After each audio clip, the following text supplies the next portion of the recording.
Alright guys, so if your Ninja Foodi is making a fan noise, it's typically a clicking sound when you open up the lid.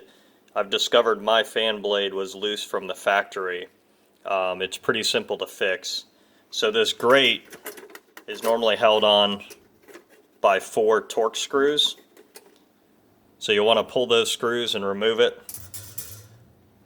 These are what the screws look like. I was able to use a pair of vice grips and then stick a small flathead screwdriver in there to get them the rest of the way loose. There are 4 of those, one at each corner here.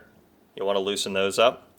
And then there's a Phillips head screw that holds the burner in place, and that is located down here.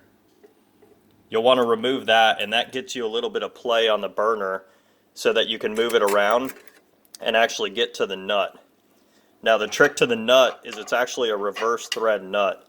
So it's a 10 millimeter, but you turn it to the left to tighten it.